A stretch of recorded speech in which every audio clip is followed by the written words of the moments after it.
मध्यकाल में किसी भी शासक के लिए भारतीय उपमहाद्वीप जैसे बड़े क्षेत्र पर, जहां लोगों एवं संस्कृतियों में इतनी विविधताएं हों, शासन कर पाना अत्यंत ही कठिन कार्य था। अपने से पिछले शासकों के विपरीत मुगलों ने एक साम्राज्य की स्थापना की और वो कार्य पूरा किया जो अब तक केवल छोटी अवधियों के लिए ही संभव माना जाता था। 16वीं सदी के उत्तरार्ध से इन्होंने दिल्ली और आगरा से अपने राज्य का विस्तार शुरू किया और 17वीं शताब्दी में लगभग संपूर्ण महाद्वीप पर अधिकार प्राप्त कर लिया। उन्होंने प्रशासन के ढांचे तथा शासन संबंधी जो विचार लागू किए वे उनके राज्य के पतन के बाद भी टिके रहे। ये एक ऐसी राजनैतिक धरोहर थी जिसके प्रभाव से उपमहाद्वीप में उनके पश्चात आने वाले शासक भी अपने को अछूता न रख सके। आज भारत के प्रधानमंत्री स्वतंत्रता दिवस पर मुगल शासकों के निवास स्थान दिल्ली के लाल किले की प्राचीर से राष्ट्र को संबोधित करते हैं। मुगल कौन थे? दरअसल मुगल 2 शासकों के वंशज थे। माता की ओर से वे मंगोल शासक चंगेज खां से संबंध रखते थे, जो चीन और मध्य एशिया के कुछ भागों पर राज किया करता था। पिता की ओर से वे ईरान, इराक व वर्तमान तुर्की के शासक तैमूर के वंशज थे, जिसकी मृत्यु 1404 में हुई थी। परंतु मुगल अपने को मुगल या मंगोल कहलवाना पसंद नहीं करते थे। ऐसा इसलिए था क्योंकि चंगेज खां से जुड़ी स्मृतियां सैकड़ों व्यक्तियों के नरसंहार से संबंधित थी। यही स्मृतियां मुगलों के प्रतियोगियों उज़्बेकों से भी संबंधित थीं। दूसरी तरफ मुगल तैमूर के वंशज होने पर गर्व का अनुभव करते थे, ज्यादा इसलिए क्योंकि उनके इस पूर्वज ने 1398 में दिल्ली पर कब्जा कर लिया था। मुगल सैन्य अभियान। प्रथम मुगल शासक बाबर ने जब 1494 में फरगना राज्य का उत्तराधिकार प्राप्त किया तो उसकी उम्र केवल 12 वर्ष थी। मंगोलों की दूसरी शाखा उज़्बेकों के आक्रमण के कारण उसे अपनी पैतृक गद्दी छोड़नी पड़ी थी। अनेक वर्षों तक भटकने के बाद उसने 1504 में काबुल पर कब्जा कर लिया। उसने 1526 में दिल्ली के सुल्तान इब्राहिम लोदी को पानीपत में हराया और दिल्ली तथा आगरा को अपने कब्जे में ले लिया। मुगलों के सम्राट और उनसे जुड़ी प्रमुख घटनाएं। बाबर 1526 से 1530। बाबर ने 1526 में पानीपत के मैदान में इब्राहिम लोदी एवं उसके अफगान समर्थकों को हराया था। 1527 में खानूवा में राणा सांगा राजपूत राजाओं और उनके समर्थकों को हराया। इसके बाद बाबर ने 1528 में चंदेरी में राजपूतों को हराया। अपनी मृत्यु से पहले दिल्ली और आगरा में मुगल नियंत्रण स्थापित किया। हुमायूं 1530 से 1540 एवं 1555 से 1556। हुमायूं ने अपने पिता की वसीयत के अनुसार जायदाद का बंटवारा किया था। प्रत्येक भाई को एक एक प्रांत मिला। उसके भाई मिर्जा कामरान की महत्वाकांक्षाओं के कारण हुमायूं अपने अफगान प्रतिद्वंदियों के सामने फीका पड़ गया। शेर खान ने उसे 2 बार हराया, 1539 में चौसा में और 1540 में कन्नौज में। इन पराजयों ने उसे ईरान की ओर भागने को मजबूर कर दिया। ईरान में हुमायूं ने सफाविद शाह की मदद ली। उसने 1555 में दिल्ली पर पुनः कब्जा कर लिया, परंतु अगले ही साल एक इमारत में एक दुर्घटना के दौरान उसकी मृत्यु हो गई। अकबर 1556 से 1605 तक। 13 वर्ष की छोटी सी आयु में ही अकबर सम्राट बन गया था। उसके शासनकाल को 3 अवधियों में बांटा जा सकता है। नंबर 1, 1556 से 1570 के बीच अकबर अपने संरक्षक बैरम खान और अपने घरेलू कर्मचारियों से स्वतंत्र हो गया था। उसने सूरी और अन्य अफगानों, निकटवर्ती राज्यों मालवा और गोंडवाना तथा अपने सौतेले भाई मिर्जा हाकिम और उज़्बेकों के विद्रोहों को दबाने के लिए कई सैन्य अभियान चलाए। उसने साल 1568 में सिसोड़ियों की राजधानी चित्तौड़ और 1569 में रणथंभौर पर कब्जा कर लिया था। नंबर 2, अकबर ने 1570 और 1585 के बीच गुजरात के विरुद्ध सैनिक अभियान चलाए। इन अभियानों के पश्चात उसने पूर्व में बिहार, बंगाल और उड़ीसा में अभियान चलाए, जिन्हें 1579-80 में मिर्जा हाकिम के पक्ष में हुए विद्रोह ने और जटिल कर दिया। नंबर 3, 1585 से 1605 के बीच अकबर के साम्राज्य का विस्तार हुआ। उत्तर पश्चिम में अभियान चलाए गए। अकबर ने सफाविदों को हराकर कांधार पर कब्जा कर लिया और कश्मीर को भी जोड़ लिया। मिर्जा हाकिम के मृत्यु के पश्चात काबुल को भी उसने अपने राज्य में मिला लिया था। दक्कन के अभियानों की शुरुआत हुई और बरार, खानदेश और अहमदनगर के कुछ हिस्सों को भी उसने अपने राज्य में मिला लिया था। अपने शासन के अंतिम वर्षों में अकबर की सत्ता राजकुमार सलीम के विद्रोहों के कारण लड़खड़ा गई थी। यही सलीम आगे चलकर सम्राट जहांगीर कहलाया। जहांगीर 1605 से 1627। जहांगीर ने अकबर के सैन्य अभियानों को आगे बढ़ाया। मेवाड़ के सिसोदिया शासक अमर सिंह ने मुगलों की सेवा स्वीकार की।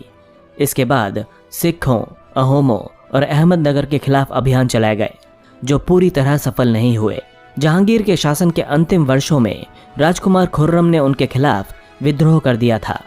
यही राजकुमार खुर्रम आगे चलकर शाहजहां के नाम से प्रसिद्ध हुए। जहांगीर की पत्नी नूरजहां ने शाहजहां को हाशिए पर धकेलने के प्रयास किए, जो असफल रहे। शाहजहां 1627 से 1658। दक्कन में शाहजहां के अभियान जारी रहे। एक अफगानी रईस खान जहान लोदी ने शाहजहां का विरोध किया और वो पराजित हुआ। अहमदनगर के विरुद्ध अभियान चलाए गए, जिसमें बुंदेलों की हार हुई और ओरछा पर कब्जा कर लिया गया। उत्तर पश्चिम में बल्ख पर कब्जा करने के लिए उज़्बेकों के विरुद्ध अभियान चलाए गए, जो असफल रहे। परिणाम स्वरूप कांधार सफाविदों के हाथ में चला गया। 1632 में अंततः अहमदनगर को मुगलों के राज्य में मिला लिया गया और बीजापुर की सेनाओं ने सुलह के लिए निवेदन किया। 1657-58 में शाहजहां के पुत्रों के बीच उत्तराधिकार को लेकर झगड़ा शुरू हो गया। इसमें औरंगजेब की विजय हुई और दारा शिकोह समेत उसके 3 भाइयों को मौत के घाट उतार दिया गया। शाहजहां को उसकी बाकी की जिंदगी के लिए आगरे के किले में कैद कर दिया गया। औरंगजेब 1658 से 1707। 1663 में उत्तर पूर्व में अहोमों की पराजय हुई, परंतु उन्होंने 1680 में दोबारा विद्रोह किया। उत्तर पश्चिम में यूसुफ जई और सिखों के विरुद्ध अभियानों को अस्थायी सफलता मिली। मारवाड़ के राठौर राजपूतों ने मुगलों के खिलाफ विद्रोह किया था। इसका कारण था उनकी आंतरिक राजनीति और उत्तराधिकार के मसलों में मुगलों का हस्तक्षेप। मराठा सरदार शिवाजी के विरुद्ध औरंगजेब ने कई अभियान चलाए, जिसमें वो सफल भी हुआ, परंतु औरंगजेब ने शिवाजी का अपमान किया और शिवाजी आगरा स्थित मुगल कैदखाने से भाग निकले। उन्होंने अपने को स्वतंत्र शासक घोषित करने के पश्चात मुगलों के खिलाफ पुनः अभियान चलाए। आगे चलकर राजकुमार अकबर ने औरंगजेब के विरुद्ध विद्रोह किया, जिसमें उसे मराठों और दक्कन की सल्तनत का सहयोग मिला। अंततः वो ईरान के सफाविद की ओर भाग गया। अकबर के विद्रोह के पश्चात औरंगजेब ने दक्कन के शासकों के विरुद्ध सेनाएं भेजीं। 1685 में बीजापुर और 1687 में गोलकुंडा को मुगलों ने अपने राज्य में मिला लिया। 1698 में औरंगजेब ने दक्कन में मराठों के विरुद्ध अभियान का प्रबंध स्वयं किया था। उस समय मराठे छापामार पद्धति का उपयोग कर रहे थे। औरंगजेब को उत्तर भारत में सिखों, जाटों और सतनामियों, उत्तर पूर्व में अहोमों और दक्कन में मराठों के विद्रोहों का सामना करना पड़ा। उसकी मृत्यु के पश्चात उत्तराधिकार के लिए युद्ध शुरू हो गए। उत्तराधिकार की मुगल परंपराएं। मुगल ज्येष्ठाधिकार के नियम में विश्वास नहीं करते थे, जिसमें ज्येष्ठ पुत्र यानी बड़ा बेटा अपने पिता के राज्य का उत्तराधिकारी होता था। इसके विपरीत उत्तराधिकार में वे ज़ैदा-याद की मुगल और तैमूर वंशों की प्रथा को अपनाते थे, जिसमें उत्तराधिकार का विभाजन समस्त पुत्रों में कर दिया जाता था। मुगलों के अन्य शासकों के साथ संबंध। मुगलों ने उन शासकों के विरुद्ध लगातार अभियान चलाए जिन्होंने उनकी सत्ता को स्वीकार करने से इनकार कर दिया था। जब मुगल शक्तिशाली हो गए तो कई अन्य शासकों ने स्वेच्छा से उनकी सत्ता को स्वीकार कर लिया था। राजपूत इसका एक अच्छा उदाहरण है। अनेक राजाओं ने मुगल घराने में अपनी पुत्रियों के विवाह करके उच्च पदों को प्राप्त किया था, परंतु कईयों ने इसका विरोध भी किया। मेवाड़ के सिसोदिया राजपूत लंबे समय तक मुगलों की सत्ता को स्वीकार करने से इनकार करते रहे, परंतु जब वे हारे तो मुगलों ने उनके साथ सम्माननीय व्यवहार किया और उन्हें उनकी जागीरें यानी वतन जागीर के रूप में वापस कर दी। पराजित करने परंतु अपमानित न करने के बीच सावधानी से बनाए गए संतुलन की वजह से मुगल भारत के अनेक शासकों और सरदारों पर अपना प्रभाव बढ़ा पाए थे, परंतु इस संतुलन को हमेशा बरकरार रखना कठिन था। मनसबदार और जागीरदार। जैसे जैसे साम्राज्य में विभिन्न क्षेत्र सम्मिलित होते गए, वैसे वैसे मुगलों ने तरह तरह के सामाजिक समूहों के सदस्यों को प्रशासन में नियुक्त करना शुरू कर दिया। शुरू में ज़्यादातर सरदार तुर्की या तुरानी थे, लेकिन अब इस छोटे समूह के साथ साथ उन्होंने शासक वर्ग में ईरानियों, भारतीय मुसलमानों, अफगानों, राजपूतों, मराठों और अन्य समूहों को भी सम्मिलित किया। मुगलों की सेवा में आने वाले नौकरशाह मनसबदार कहलाते थे। मनसबदार शब्द का प्रयोग ऐसे व्यक्तियों के लिए होता था जिन्हें कोई मनसब यानी कोई सरकारी हैसियत वाला पद मिलता हो। ये मुगलों द्वारा चलाई गई एक श्रेणी व्यवस्था थी जिसके जरिए पद, वेतन एवं सैन्य उत्तरदायित्व निर्धारित किए जाते थे। मनसबदार अपना वेतन राजस्व एकत्रित करने वाली भूमि के रूप में पाते थे, जिन्हें जागीर कहा जाता था। अकबर के शासनकाल में इन जागीरों का सावधानी पूर्वक आकलन किया जाता था ताकि इनका राजस्व मनसबदार के वेतन के तकरीबन बराबर रहे। औरंगजेब के शासनकाल तक पहुंचते पहुंचते स्थिति बदल गई। अब प्राप्त राजस्व मनसबदार के वेतन से बहुत कम था।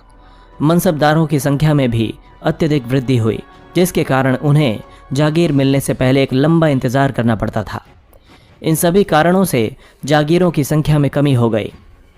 फलस्वरूप कई जागीरदार जागीर रहने पर यह कोशिश करते रहे कि वे जितना राजस्व वसूल कर सकें कर लें।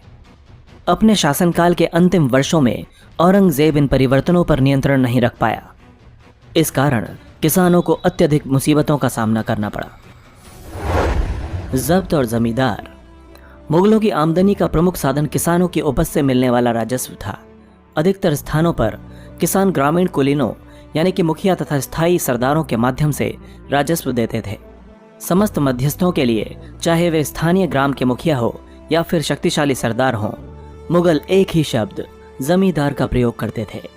अकबर के राजस्व मंत्री टोडरमल ने 10 साल 1570 से 1580 की कालावधि के लिए कृषि की पैदावार, कीमतों और कृषि की भूमि का सावधानी पूर्वक सर्वेक्षण किया। इन आंकड़ों के आधार पर प्रत्येक फसल पर नकद के रूप में कर यानी राजस्व निश्चित किया गया था। प्रत्येक सूबे को राजस्व मंडलों में बांटा गया और प्रत्येक की हर फसल के लिए राजस्व दर की अलग अलग सूची बनाई गई। राजस्व प्राप्त करने की इस व्यवस्था को जब्त कहा जाता था। यह व्यवस्था उन स्थानों पर प्रचलित थी जहां पर मुगल प्रशासनिक अधिकारी भूमि का निरीक्षण कर सकते थे और सावधानी पूर्वक उनका हिसाब रख सकते थे। ऐसा निरीक्षण गुजरात और बंगाल जैसे प्रांतों में संभव नहीं हो पाया। कुछ क्षेत्रों में जमींदार इतने शक्तिशाली थे कि मुगल प्रशासकों द्वारा शोषण किए जाने की स्थिति में वे विद्रोह कर सकते थे। कभी कभी एक ही जाति के जमींदार और किसान मुगल सत्ता के खिलाफ मिलकर विद्रोह कर देते थे। 17वीं शताब्दी के आखिर से ऐसे किसान विद्रोहों ने मुगल साम्राज्य के स्थायित्व को काफी चुनौती दी। अकबर की नीतियां। प्रशासन के मुख्य अभिलक्षण अकबर ने निर्धारित किए थे और इनका विस्तृत वर्णन अबुल फजल की अकबरनामा विशेषकर आईने अकबरी में मिलता है। अबुल फजल के अनुसार साम्राज्य कई प्रांतों में बटा हुआ था जिन्हें सूबा कहा जाता था। सूबों के प्रशासक सूबेदार कहलाते थे जो राजनीतिक तथा सैनिक दोनों प्रकार के कार्यों का निर्वाह करते थे। प्रत्येक प्रांत में एक वित्तीय अधिकारी भी होता था जो दीवान कहलाता था। कानून और व्यवस्था बनाए रखने के लिए सूबेदार को अन्य अफसरों का सहयोग प्राप्त था, जैसे कि बख्शी यानी सैनिक वेतन अधिकारी, सदर यानी धार्मिक कार्यों वाला मंत्री, फौजदार यानी सेना नायक और कोतवाल यानी नगर का पुलिस अधिकारी। अकबर के अभिजात बड़ी सेनाओं का संचालन करते थे और बड़ी मात्रा में राजस्व खर्च करते थे। जब तक वे वफादार रहे, साम्राज्य का कार्य सफलतापूर्वक चलता रहा। परंतु 15वीं सदी के अंत तक कई अभिजातों ने अपने स्वतंत्र ताने बाने बुन लिए थे। साम्राज्य के प्रति उनकी वफादारी उनके निजी हितों के कारण कमजोर पड़ गई थी। 1570 में अकबर जब फतेहपुर सीकरी में था तो उसने उलेमा, ब्राह्मणों, पादरियों और जरदुश्त धर्म के अनुयायियों के साथ धर्म के मामलों पर चर्चा शुरू की। ये चर्चाएं इबादत खाना में हुई। अकबर की रुचि विभिन्न व्यक्तियों के धर्मों और रीति रिवाजों में थी। इस विचार विमर्श से अकबर की समझ बनी कि जो विद्वान धार्मिक रीति और मतांधता पर बल देते हैं वे अक्सर कट्टर होते हैं। उनकी शिक्षाएं प्रजा के बीच विभाजन और असामंजस्य पैदा करती हैं। ये अनुभव अकबर को सुलह कुल या सर्वत्र शांति के विचार की ओर ले गया। सहिष्णुता की यह धारणा विभिन्न धर्मों के अनुयायियों में अंतर नहीं करती थी, बल्कि इसका केंद्र बिंदु थी नीति शास्त्र की एक व्यवस्था जो सर्वत्र लागू की जा सकती थी, जिसमें केवल सच्चाई, न्याय और शांति पर बल था। अबुल फजल ने सुलह कुल के इस विचार पर आधारित शासन दृष्टि बनाने में अकबर की मदद की। शासन के इस सिद्धांत को जहांगीर और शाहजहां ने भी अपनाया। 17वीं शताब्दी के बाद मुगल साम्राज्य के प्रशासनिक और सैनिक कुशलता के फलस्वरूप आर्थिक और वाणिज्यिक समृद्धि में वृद्धि हुई। विदेशी यात्रियों ने इसे वैसा धनी देश बताया जैसा कि किस्से कहानियों में वर्णित होता है, परंतु यही यात्री इसी प्रचुरता के साथ मिलने वाली दरिद्रता को देखकर विस्मित रह गए। सामाजिक असमानताएं साफ दिखाई पड़ती थीं। मुगल साम्राज्य और उनके मनसबदार अपनी आय का बहुत बड़ा भाग वेतन और वस्तुओं पर लगा देते थे। इस खर्चे में शिल्पकारों और किसानों को लाभ होता था, क्योंकि वे वस्तुओं और फसल की पूर्ति करते थे। परंतु राजस्व का भार इतना था कि प्राथमिक उत्पादकों, किसान और शिल्पकारों के पास निवेश के लिए बहुत कम धन बचता था। इनमें से जो बहुत गरीब थे, मुश्किल से ही पेट भर पाते थे। ऐसी अर्थव्यवस्था में ज्यादा धनी किसान, शिल्पकारों के समूह, व्यापारी और महाजन ज्यादा लाभ उठाते थे। मुगलों के कुलीन वर्ग के हाथों में बहुत धन और संसाधन थे, जिनके कारण 17वीं सदी के अंतिम वर्षों में वे अत्यधिक शक्तिशाली हो गए। जैसे जैसे मुगल सम्राट की सत्ता पतन की ओर बढ़ती गई, वैसे वैसे विभिन्न क्षेत्रों में सम्राट के सेवक स्वयं ही सत्ता के शक्तिशाली केंद्र बनने लगे। इनमें से कुछ ने नए वंशों की स्थापना की और हैदराबाद व अवध जैसे प्रांतों में अपना नियंत्रण जमा लिया। हालांकि वे दिल्ली के मुगल सम्राट को स्वामी के रूप में मान्यता देते रहे, लेकिन फिर भी 18वीं शताब्दी तक साम्राज्य के कई प्रांत अपनी स्वतंत्र राजनैतिक पहचान बना चुके थे।